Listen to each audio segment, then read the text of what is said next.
Is your German Shorthaired Pointer playing really roughly and you're not sure what to do about it? Well, don't worry, we've got the video for you.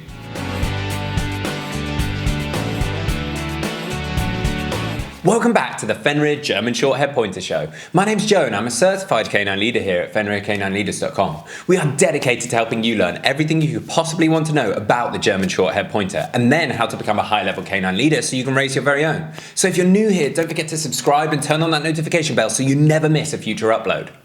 The German Shorthaired Pointer is a beautiful breed. However, if they are playing rough around your home, you probably want to get that sorted, especially if you've got small kids around the house. So today, we're going to be tuning into a webinar that canine behaviorist and founder of FenrirCanineLeaders.com, Will, has recorded all about dogs that are playing rough and how to deal with that situation. So, over to you, Will.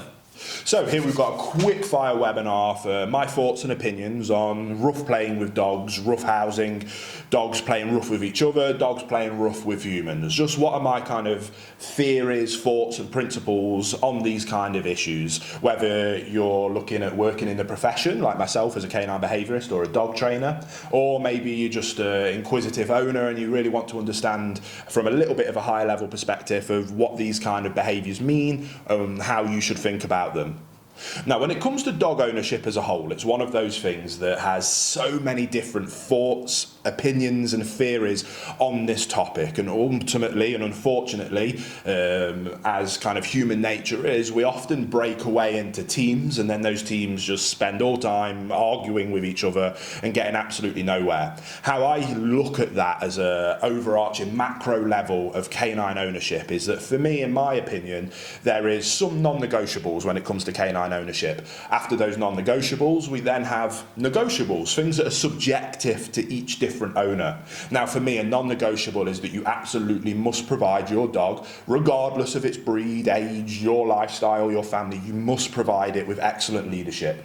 Once you provide that dog with excellent leadership, you build a wonderful relationship. When you have that wonderful relationship, you can then communicate impeccably with your dog, not only the things that you do want, but also the behaviours that you don't want to see. For me, that's non-negotiable. In terms of the communication non-negotiables, I think that we should make sure that we offer our dogs a wonderful sit, stay, heel, recall. That, for me, keeps the dog safe from itself and safe from others around it. If we can teach those things a dog, that for me is a non-negotiable.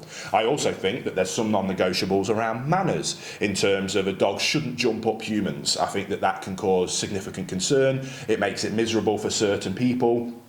I personally think that behaviours like that are non-negotiable. Things like resource guarding should be addressed, non-negotiable. Obviously, reactivity towards humans or dogs, with the only caveat being around kind of working dogs or in personal protection roles. You can have that discussion, but when we talk about just companion ownership for the everyday owner, for me, those things are non-negotiable. Now, kind of everything else sits in that kind of subjective level. For you, you might never want to have your dog inside the house. Some people have the dog sleep on the bed with them. Instead of arguing of which is right or wrong, for me, if all of those non-negotiable areas are in place, that's simply a subjective opinion on the owner's part. Hey guys, very quickly, I just wanted to ask, are you following us over on Instagram? If you're not, there's two accounts I would love for you to check out. The first one is our brand account, at Fenrir Canine Leaders, where you can see more about our industry-leading products that we create. If you're interested in following me personally, that's at I am Will Atherton, where you can see behind the scenes of me working with some of the most extreme behaviour cases in the world and what it takes to run these kind of YouTube channels. And maybe if you just want to be able to come over and chat with me, that's the place for you. So there'll be links down in the description box for both of our Instagram pages. I'd love for you to come and check them out, and hopefully we'll chat over there. Now, there's tons of different examples we can give there, but the one I want to dial in on in this video is around rough play. Now, again, like humans are different, dogs are different. Some dogs love to rough house and rough play. Some dogs don't like it, and it's just not fun or enjoyable for them.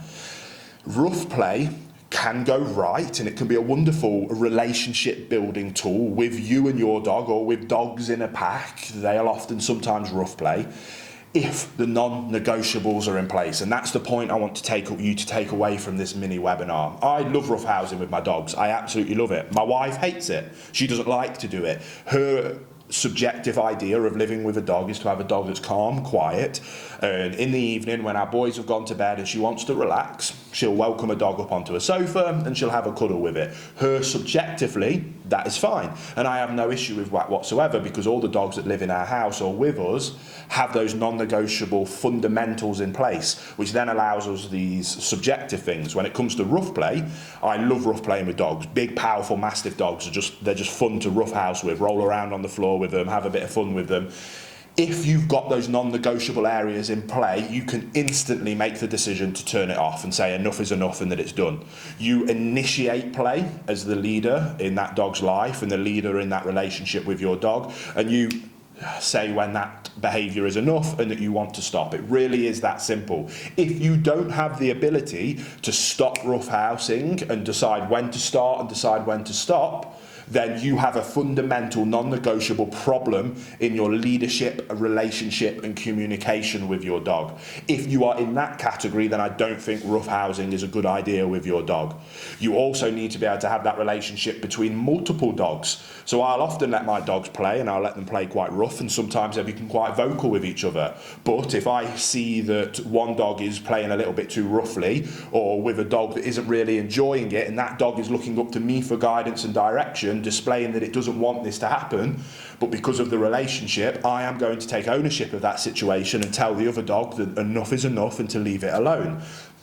I have control in those situations because of the leadership, relationship and communication that is fundamental and non-negotiable when it comes to owning a dog or owning multiple dogs. So when it comes to roughhousing or rough play, do your non-negotiable fundamentals of leadership, relationship and communication, and then it's completely a subjective decision. What allows it to be subjective is because you have the ability to turn it on and you have the ability to turn it off. If you don't, then you shouldn't do it, because it can get too far and people can get hurt. But if you have the ability to turn it on and off, you control it, you decide when enough is enough, and you can maintain that everybody involved is safe. If you don't want your children to roughhouse with the dogs, you have the ability to ensure that that never happens.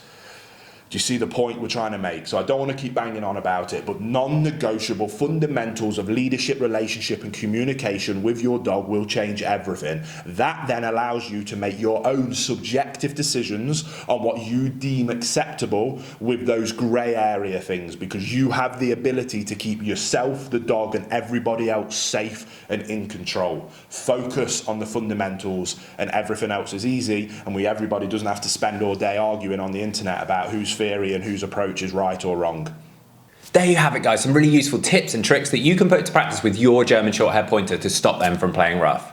I really hope you enjoyed today's video. If so, get involved in the comments down below, as we would love to hear from you. Don't forget to subscribe and turn on that notification bell, as we have 2 dedicated videos coming here every single week. So I can't wait to see you in the next episode of the Fenrir German Shorthaired Pointer Show.